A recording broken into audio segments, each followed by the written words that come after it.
Hey everyone, Billy here. This is the image that will come to define a presidency in collapse. If you were to walk past the most famous address in the world this morning, you would not see the stately, pristine symbol of American power.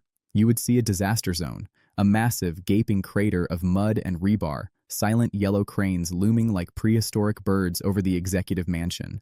And for the first time in months, you would hear a sound more terrifying than any construction noise. Total, dead silence. As of 8 a.m. this morning, Monday, January 26, 2026, all construction on President Trump's controversial $400 million Grand Ballroom has been ordered to an immediate, indefinite halt. The project that critics labeled the Ballroom from Hell is officially dead in the water. A federal judge, a Reagan appointee no less, has just issued a blistering 40-page legal injunction that doesn't merely pause the project. It eviscerates the administration, accusing it of willful deception, statutory vandalism, and gross fiscal negligence. President Trump, already reeling from the Davos humiliation, the Japanese bond market crash, and the seizure of his New York properties, has just been blindsided on his own doorstep. He woke up expecting to see concrete poured for his personal monument to grandeur. Instead, he woke up to a U.S. Marshal taping a federal cease and desist order to the White House construction fence. The official, humiliating reason? The money is gone. The private donations promised to fund this colossal vanity project have evaporated overnight, fleeing in the wake of global financial panic. And without the cash, the judge has ruled that the President of the United States is effectively a squatter on public land, destroying a national treasure for a fantasy he cannot afford. In this special report, we will walk you through the stunning court order that just detonated in Washington. We will show how the demolition of the White House's East Wing has turned into a political suicide pact. We will expose the phantom donors who vanished the moment the markets cracked. And we will explain why this silent, stalled construction site is the perfect damning metaphor for a second term that has completely, utterly run out of road. The king demanded a palace. All he has to show for it is a muddy, multi-million-dollar hole in the ground. To grasp the severity of this ruling and the shockwave it has sent through the Capitol, we must rewind to late 2025. Fresh from his second inauguration, President Trump announced the most audacious and destructive renovation in the history of the White House. He declared the traditional East Room was too small, ugly, and embarrassing for hosting world leaders. In a leaked memo to his chief of staff, he famously called the existing facilities Third World. His solution was the Grand Ballroom, a proposed 90,000 square foot extension meant to rival the palaces of Europe. The plans called for gold leaf detailing, 30-foot ceilings, and a dedicated victory balcony facing the Treasury. The price tag was a staggering $400 million, but he had a political plan. He promised the American taxpayers would not pay a single cent.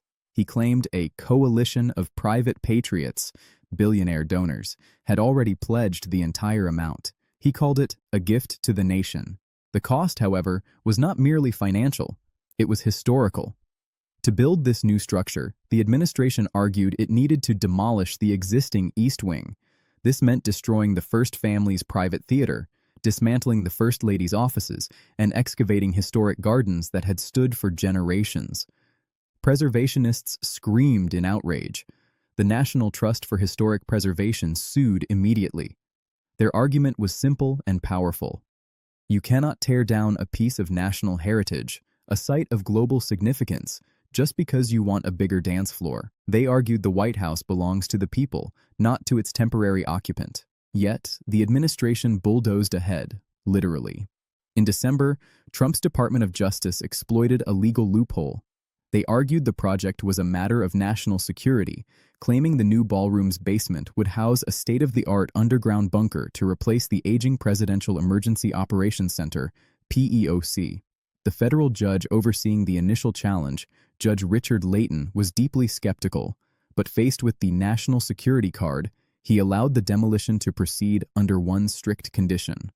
They could dig the hole, but not a single ounce of concrete for the new structure could be poured until the full $400 million was verifiably in the bank, and the final design was approved by the National Capital Planning Commission. Trump gambled. He tore history down, assuming the money and permits would follow. He assumed he could pressure the donors and strong-arm the regulators. he assumed wrong. This morning, Judge Leighton returned to the bench, and by all accounts, he was furious. The court transcript, released minutes ago, reads less like a legal opinion and more like a direct indictment of the entire administration. The judge excoriated Department of Justice lawyers for what he termed a bait-and-switch of monumental proportions. Here is the core, devastating admission that triggered the ruling. Late Friday night, in a sealed filing the administration hoped would remain hidden, they were forced to admit the private funding for the ballroom had disappeared. The much-touted $400 million in pledges were based on non-binding commitments from major donors, hedge fund managers, real estate moguls, casino tycoons, the usual pillars of the mega donor class. But then, this past week happened. The Japanese bond market crashed. Trump's New York assets were seized. The diplomatic walkout at Davos. Those billionaire donors are now facing massive margin calls, watching their own portfolios bleed value. When the Treasury Department finally called to collect the actual cash for the Ballroom Fund on Friday, the donors went silent.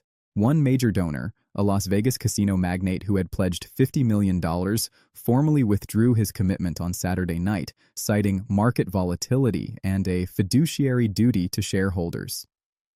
Judge Leighton's ruling was brutal. He wrote, "The executive branch has demolished a historic federal structure on the promise of replacement funds that do not exist. This court will not allow the People's House to be turned into an abandoned construction site fueled by phantom capital and broken promises." He ordered an immediate stop work order. Furthermore, he ordered the General Services Administration, GSA, to submit a plan within 30 days to restore the site, which explicitly means filling the massive hole back in if the funding is not secured. Think about the historic humiliation in that order. The President of the United States may be forced by a federal judge to refill the giant crater he created, leaving the White House permanently scarred, less functional, and uglier than when he found it. He would be remembered as the president who destroyed a wing of the White House and left behind nothing but a patch of fresh sod. But the ruling gets even worse. The national security excuse, the very shield Trump used to start the demolition, collapsed in spectacular fashion. For months, the White House claimed this ballroom was vital for continuity of government, that its basement would be an impenetrable new situation room. In today's hearing, the judge unsealed a classified report from the Secret Service that the administration had tried to bury. The report revealed the Secret Service had opposed the project from the start. It stated the massive, open construction zone had created a critical security vulnerability on the east side of the complex. The exposed pit endangered the residence's foundations from drone attacks, acoustic surveillance, and tunneling risks. The Secret Service explicitly called the design of the glass-walled ballroom a protection nightmare, labeling it a sniper's paradise and a surveillance magnet. The judge had caught the administration in a blatant lie. They used national security as a pretext to bypass historic preservation laws when, in reality, the project actively harmed national security. This obliterates their entire legal defense. The ballroom is not a government necessity, it is a vanity project. And under laws like the Antiquities Act, you cannot destroy national monuments for vanity. The media is already calling it the ballroom from hell because it has trapped the president in a legal, financial, and political inferno of his own making. Let's talk about the optics, because in politics, optics are reality, and these optics are catastrophic. President Trump is a man obsessed with aesthetics, with projecting an image of flawless success and control. He builds gold towers. He demands perfection. Instead, he is now living in a construction zone. The view from his residence is a pit of mud, idle machinery, and orange safety fencing. For months, the constant noise of construction plagued the West Wing, with meetings in the Oval Office interrupted by the beeping of reversing trucks and the pounding of pile drivers. Now, with the work halted by court order, that noise has been replaced by a silence that screams of failure. Every time a foreign leader visits, like the UK Prime Minister scheduled for next month, their motorcade must pass the Trump crater, a tarp-covered hole in the ground. Every news broadcast from the North Lawn will now have the skeletal yellow cranes as its backdrop. It is a constant, physical, undeniable reminder that the president started something he could not finish. This directly contradicts the great builder persona he campaigned on. I build things, ahead of schedule and under budget. I will rebuild America. This project is now behind schedule, wildly over budget, completely unfunded, and illegal. It connects perfectly to the insolvency narrative taking hold. He can't pay for his tower in New York, and he can't pay for his ballroom in Washington. The theme is financial failure. Why did the donors really pull out? The market crash provided the excuse, but the true reason was toxic brand risk. After the president was openly mocked at Davos, having your name engraved on a Trump ballroom that is being sued by every heritage group in America became a liability. Imagine you are a Fortune 500 CEO. Do you want to be permanently associated with an administration that is seizing foreign land and having its own properties seized by courts? Furthermore, donors realized this ballroom might never be finished. Or worse, that the next president, according to sliding polls, likely a Democrat, might tear it down on their first day. Nobody wants to pay $50 million for a building destined for demolition. It's a terrible investment, so they fled using the financial turmoil as a public cover. There is also a looming legal threat for these donors. The judge hinted that if they signed affidavits claiming the money was secured when it was merely promised, they could face investigation for fraud on the court. The donors aren't just closing their checkbooks. They're lawyering up and putting maximum distance between themselves and the White House. The Trump donor class is fracturing under the pressure. Democrats are already weaponizing this with brutal efficiency. House Minority Leader Hakeem Jeffries released a statement minutes after the ruling. He tore down the East Wing. He tore down the economy. He tore down our alliances. Now he stands in the mud of his own making. He is the demolition in chief. It is a powerful, visceral attack. The political damage is quantifiable. Polling data is updating in real time, showing independents are revolted by the waste. Focus group participants are asking, why is he building a $400 million ballroom when my gas is $6 a gallon? The contrast between his lavish obsession and the economic pain of voters is politically lethal, reinforcing a let them eat cake narrative. Even Republican senators are quietly furious. They now have to defend this fiasco.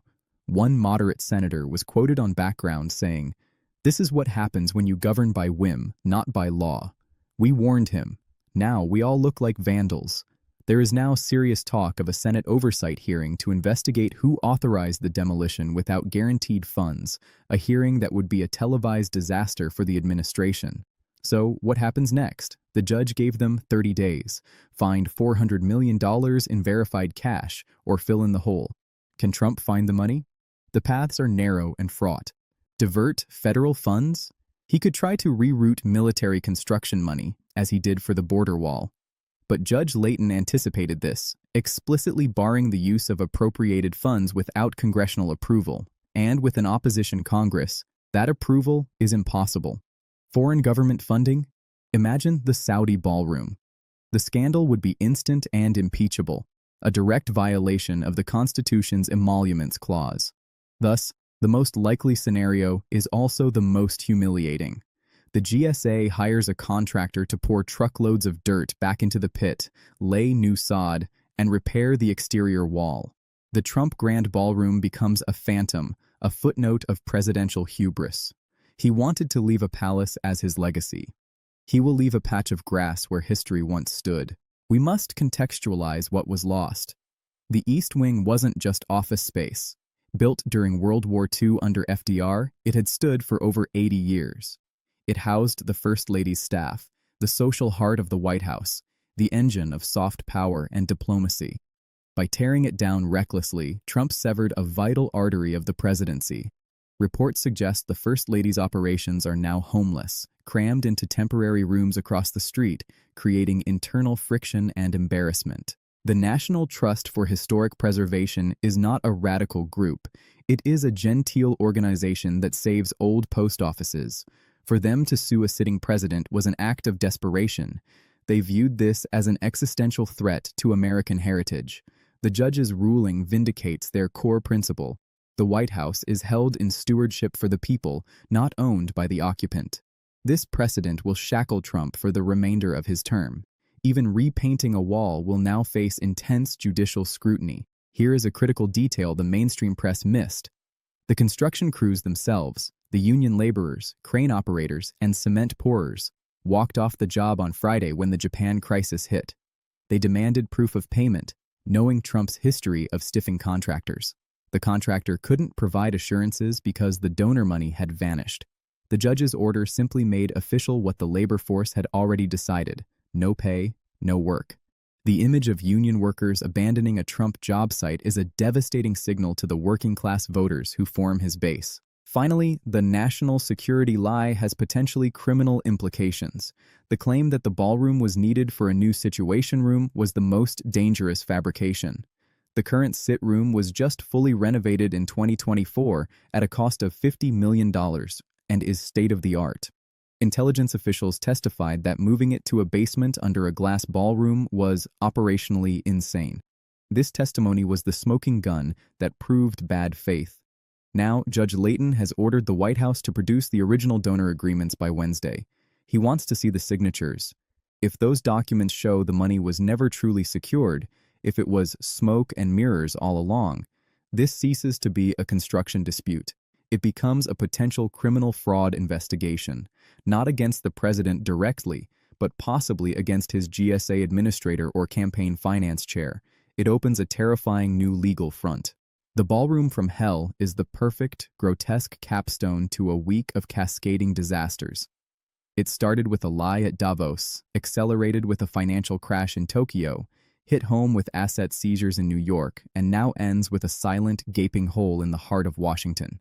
The structure of the Trump presidency is collapsing just like the East Wing did. The foundations, money, credibility, competence, and control are gone. We are witnessing a president under siege, quite literally in his own home. He can't build, he can't borrow, he can't even explain away the mud pit outside his window. We will be monitoring the GSA filings closely. The moment they issue a contract to fill the hole will be the moment this era officially runs out of concrete.